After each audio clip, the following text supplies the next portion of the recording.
Olá, nono ano do Colégio Marcelo Drable. Sou professora Yara Andrade Serra, professora de História, e hoje nós vamos ver um pouquinho sobre o Iluminismo.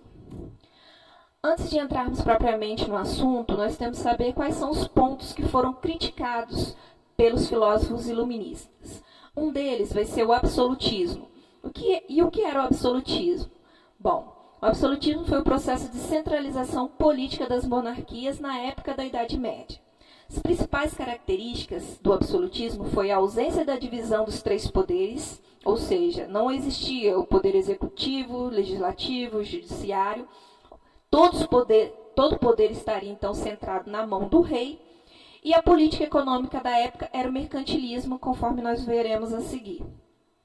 Quais foram os teóricos do absolutismo, ou seja, quais foram os filósofos que pensaram o absolutismo, que justificaram o absolutismo? Um deles foi Jacques Bossuet. Ele vai criar a teoria do direito divino, que dizia o seguinte: todo o poder está nas mãos do rei. Por quê? Porque foi concedido diretamente por Deus. Se foi Deus que deu, os súditos não podem reclamar do governo do rei. Um outro teórico do absolutismo vai ser Nicolau Maquiavel. E ele vai dizer o seguinte: os fins justificam os meios. Ou seja, se eu tenho como fim me manter no poder, se o rei quer se manter no poder, ele pode utilizar de qualquer meio, de qualquer método, seja ele de violência, de corrupção, de aterrorizar os seus súditos. Hoje em dia a gente sabe que no campo da ética e da moral, os fins não justificam os meios. O outro teórico do absolutismo vai ser Thomas Hobbes, e ele vai dizer o seguinte: o homem é o lobo do próprio homem. O que quer dizer essa frase?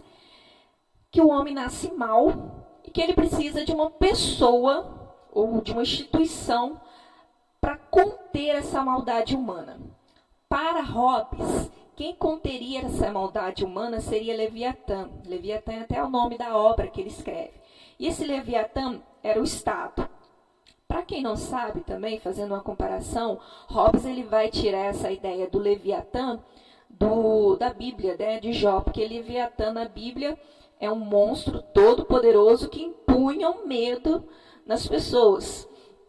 Em relação às ideias de Hobbes, esse Leviatã é o Estado todo poderoso que vai impor medo no homem, que vai conter essa maldade humana.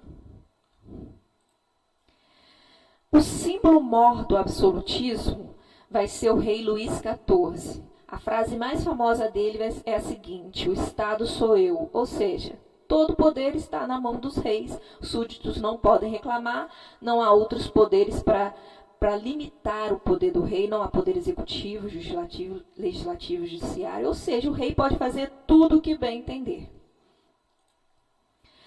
Em relação à política econômica da época do absolutismo, vai vigorar o mercantilismo. E o que é o mercantilismo? É uma política econômica que prega a intervenção do Estado na economia. As principais características são a balança comercial favorável. Como vocês podem ver aqui, o que é essa balança comercial favorável? O país, a nação, ela deveria diminuir as suas importações e aumentar as suas exportações. Ela deveria proteger, assim, a sua economia. Ela também vigorava o metalismo, ou seja, um país, para ser rico, tinha que ter a maior quantidade possível de metais. É por isso que Espanha e Portugal, eles vão buscar muito metais em suas colônias, ouro, prata. E o colonialismo, ou seja, que seria o pacto colonial, ou o exclusivismo colonial. A colônia só poderia comercializar com a sua metrópole. Contra toda essa ideia do absolutismo, do poder absoluto nas mãos do rei, da intervenção do Estado na economia, vão surgir alguns filósofos, chamados filósofos iluministas, que eles vão defender o uso da razão. Por isso que a ideia de luz, né? O iluminismo também é chamado de século das luzes. E contra o regime das trevas, porque eles vão criticar também não só o absolutismo, o mercantilismo, mas também a igreja. Pregando o quê? Eles querem liberdade, não só liberdade econômica, mas liberdade política, liberdade religiosa.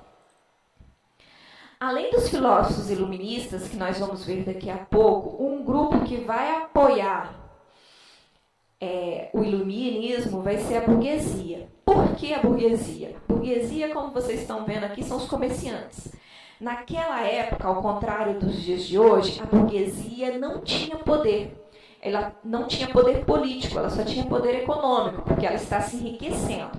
Então, a burguesia vai lutar primeiramente contra os nobres, porque naquela época, os nobres eram os guerreiros, né? Eles não pagavam impostos. Quem pagava impostos era a burguesia e os camponeses, ou seja, principalmente os camponeses não tinham como pagar e tinham que pagar os impostos para o Estado. E os nobres que tinham todo o dinheiro, eles não pagavam impostos. O outro grupo que eles vão criticar vai ser também o poder absoluto dos reis, porque os reis estão interferindo na economia, o Estado está interferindo na economia e os burgueses querem liberdade econômica para realizar seus negócios. E o terceiro grupo, que tanto os filósofos iluministas quanto os burgueses vão bater de frente, vai ser contra a igreja, contra algumas ideias da igreja, tá, gente? Nessa época a sociedade ainda é totalmente religiosa, então não é que eles viraram ateus, mas é que algumas ideias vão incomodar. Primeiro, aos filósofos iluministas vão incomodar a censura que a igreja fazia. E a burguesia vai incomodar a ideia de que não se poderia cobrar juros. A igreja condenava os juros naquela época. E isso vai gerar o quê?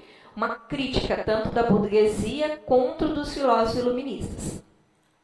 Mas quem são esses filósofos iluministas? O primeiro dele vai ser Montesquieu.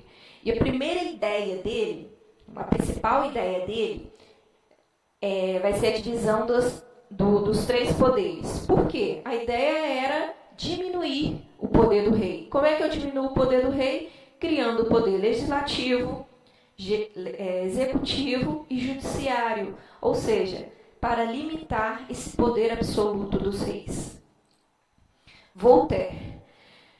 O Voltaire vai ter uma frase muito famosa que diz o seguinte: posso não concordar com nada do que você diz, mas vou defender até a morte o direito de você dizê-las. Ou seja, ele está pregando liberdade de expressão numa época que não existia essa liberdade. A igreja interditava, os reis absolutistas interditavam essa liberdade, e ele está pregando a necessidade das pessoas falarem, das pessoas serem ouvidas. Por fim, Rousseau, ele vai pregar a democracia, ou seja, que as pessoas pobres também deveriam ter representatividade, que elas deveriam participar, na verdade, até diretamente do governo. Ele está pregando a democracia direta, né? Por fim, Adam Smith, ele vai criar a teoria do liberalismo, ou seja, que o Estado não deveria intervir na economia. Ou seja, ele está criticando diretamente o mercantilismo. E quais são a importância dessas ideias que surgiram no século XVIII? Essas ideias, como vocês viram, a maioria delas vão surgir na França, né? Os filósofos, a maioria deles são franceses, Voltaire, e vão se estender para outros lugares também, para a Inglaterra, para outros locais da Europa. As consequências das ideias iluministas, para vocês terem uma ideia, vai gerar a Revolução Francesa, porque assim como os filósofos iluministas, eles vão pregar a liberdade, a igualdade, a fraternidade. Só que na França, em 1789, isso vai descambar para a prática e vai descambar para a violência. Aqui, como vocês estão vendo, é a tomada da prisão, a queda da Bastilha, que a população, os camponeses que estavam passando fome, vão tomar as armas, né, a pólvora, e por fim eles vão guilhotinar o rei. Lembrando que os iluministas criticavam o absolutismo dos reis. Então, a Revolução Francesa é as ideias iluministas tornando-se uma prática. Aqui na América também as ideias iluministas vão influenciar a independência dos Estados Unidos, né? A ideia de liberdade, não só dos Estados Unidos, mas também a independência dos países da América Espanhola, que está o Simão Bolívar, que vai ser um dos líderes da independência da América Espanhola. E, por fim, as ideias iluministas vão influenciar até a tentativa de liberdade que os inconfidentes mineiros vão ter no Brasil, que eles vão se levantar, se reunir, né, contra a derrama, que seria a cobrança de impostos com requinte de violência, ou seja, Minas queria sua liberdade, e para isso vai surgir um líder chamado Tiradentes, e vocês conhecem a história, né? No final ele vai ser delatado e vai ser esquartejado para servir de exemplo para que não houvesse mais revoltas. Bom, gente, espero ter ajudado vocês um pouquinho aí na realização das atividades e até a próxima.